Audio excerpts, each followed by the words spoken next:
मित्रों नमस्कार, राम राम। मैं आचार्य तरुण शर्मा सरल ज्योतिष के इस कार्यक्रम में आप सभी का हार्दिक स्वागत करता हूं। आज मैं चर्चा करने जा रहा हूं उस विशेष बेला का जिसमें हम जो ये 15 या 16 दिन का जो विशेष रूप से पितृपक्ष मनाते हैं, इसके अंतिम दिवस के बारे में। क्योंकि हमारी मान्यता ये है कि जो हमारे पितृ हैं, जो जीव हैं, जो जीवित हैं, उनकी तो हम सेवा करते ही करते हैं। हिंदू धर्म इसीलिए महान हो जाता है क्योंकि हम सभी जीवित लोगों की सेवा तो करते ही हैं। हमारे धर्म में हम जब भी देखते हैं कि हमको 5 यज्ञ करने के लिए कहा गया है। प्रतिदिन हमको स्नान के बाद देवी देवता का ध्यान पूजन तो करना ही करना चाहिए, लेकिन बोला गया है अपने भोजन से पूर्व गाय को, चींटी को, कुत्ते को, मछली को और विशेष करके अतिथि को हमको कुछ न कुछ देना ही देना चाहिए। और साथ ही साथ अगर हम ब्राह्मण को कुछ देते हैं तो इसमें हमको और ज़्यादा लाभ मिलता है। अब बात यही हो रही है कि पितृ अमावस्या पर हम कैसे करें पितरों की विदाई। यानी विदाई से मतलब है पुनरागमनाय च। हमारे यहाँ कभी भी किसी को जाओ नहीं बोला जाता, हमेशा क्या बोला जाता है, आप पुनः पुनः हमारे घर पर आएँ, कृपा दृष्टि बनाएं। तो अगर हम इस भाव से किसी को बोलते हैं तो हमारे जीवन में पितरों का आशीर्वाद और घर में सुख समृद्धि अवश्य बढ़ता है।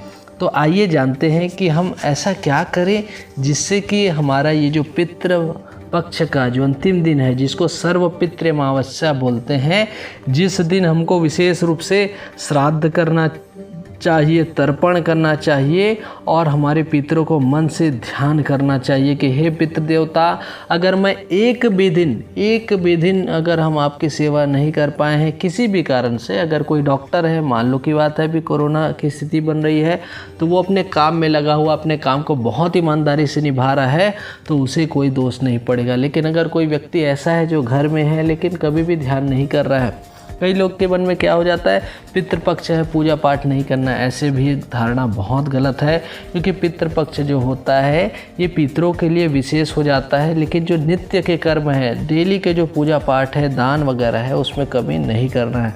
कई लोग इस पक्ष को अशुभ मानते हैं। अशुभ की बात भी नहीं है कि इस पक्ष में, हाँ ये बोला जाएगा कि पितृपक्ष में यमलोक का द्वार खुला रहता है, इसलिए हमको कुछ नए काम में मनाही रहती है कि हमको जैसे गृह प्रवेश नहीं करना है, भूमि पूजन नहीं करना है, या विशेष करके मांगलिक कार्य जो है वो सब तो करना ही नहीं है क्योंकि देवता भी सोए हुए हैं।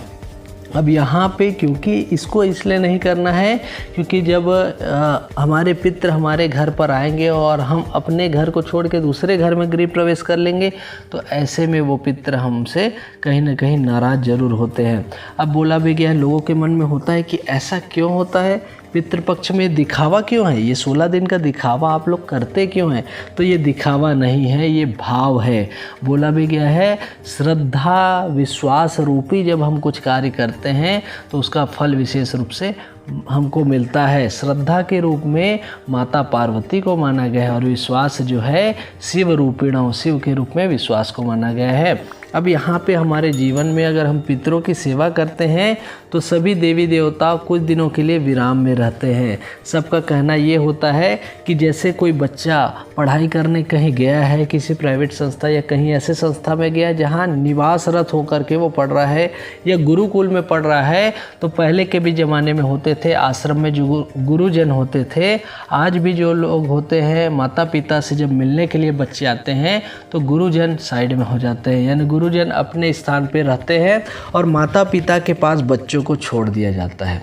अब ऐसी स्थिति में क्या होता है, ताकि बच्चे और माता पिता के बीच बहुत अच्छा संबंध बने और इतने दिनों तक जो उन लोगों के बीच दूरी बन गई थी वो बातों के द्वारा, प्रेम के बाद और श्रद्धा के द्वारा वो विशेष रूप से अच्छे से उन दोनों का प्रेम जो है वो और बढ़े और दोनों मिलजुल कर रहें। अब होता है कि जो आए हैं सो जाएंगे, राजा रंक फ़कीर एक सिंहासन चढ़ी चले, एक बंधे जंजीर। देखिए कर्मों का फल हमको तो मिलना ही मिलना है। तो बोला गया है कि जो हमारे पितृ जीवित हैं उनको हमको विशेष रूप से अपने शुभ कर्म के द्वारा उनकी सेवा करनी ही करनी चाहिए। उनके अलावा हमको अपने ऐसे पितरों का भी ध्यान करना चाहिए जिनके वंश में हम हैं, जिनके द्वारा हमारे पितृ जो है बड़े आते गए और धीरे धीरे हमारा वंश वंश बढ़ता गया। पितरों का जो ऋण है, बड़ों का जो ऋण है, देव का जो ऋण है, उसको हमको चुकाना चाहिए। इसलिए संतानोत्पत्ति का मुख्य उद्देश्य यही है कि हमारे पितरों ने हमें जैसे जन्म दिया वैसे हम नए वंश को आगे बढ़ाते हुए चले। अब बात यहाँ पे यही आ रही है कि इस दिन हमको करना क्या है, क्योंकि हम लोग एक भी दिन अगर सेवा नहीं किए हैं, कुछ भी नहीं किए हैं, तो घबराने की ज़रूरत नहीं है। इसीलिए इस तिथि का नाम है सर्वपितृ अमावस्या जो है। इस दिन हम लोग मोक्ष के रूप में सभी पितरों को हम लोग इस भाव से भेजते हैं कि हे देवता, आज हम जो भी कर्म किए हैं उसके पूरे पुण्य को आप ले जाइए, मुझे कुछ भी नहीं चाहिए। हे पितृ देवता, मेरे पास जितना भी पुण्य कर्म है इस पूरे 16 दिन का उसको मैं आपको देता हूँ। इसीलिए 16 दिन तक हमको पुण्य करना चाहिए।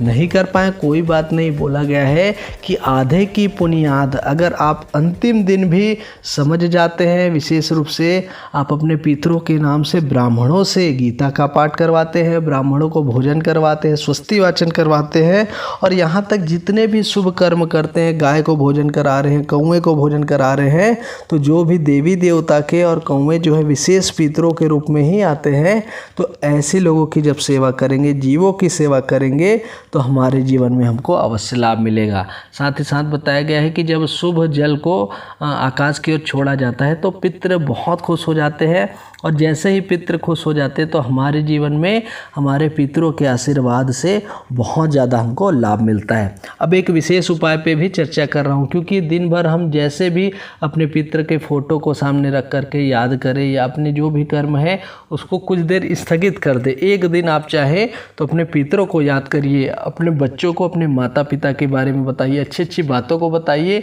ताकि वो अपने पितरों का रिस्पेक्ट करें, उनका जो आज्ञा है उसको माने, उनके प्रति उनका एक विशेष ध्यान जाए।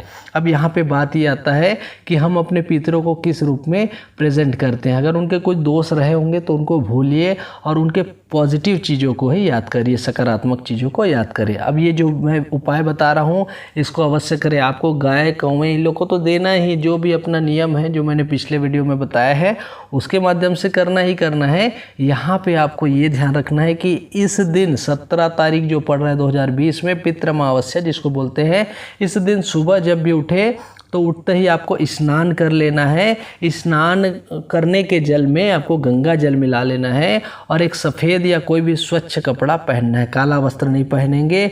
और घर के सभी लोगों को बोलिए कि इस दिन लहसुन प्याज को नहीं डालेंगे। इस दिन हम लोग सभी सात्विक भोजन करेंगे और दिन भर जैसे भी अपने दिन को निकाले, मैंने बताया कि पितरों की सेवा के रूप में उनके बारे में बताए और मिलजुल कर हंसी खुशी उस दिन किसी पर गुस्सा न करे, प्रेम भाव से रहे। अब शाम के समय होता है, शाम के समय विदाई दी जाती है, तो इसके लिए एक मिट्टी का एक बड़ा दिया ला लीजिए और उसके 4 दीपक बना दीजिए।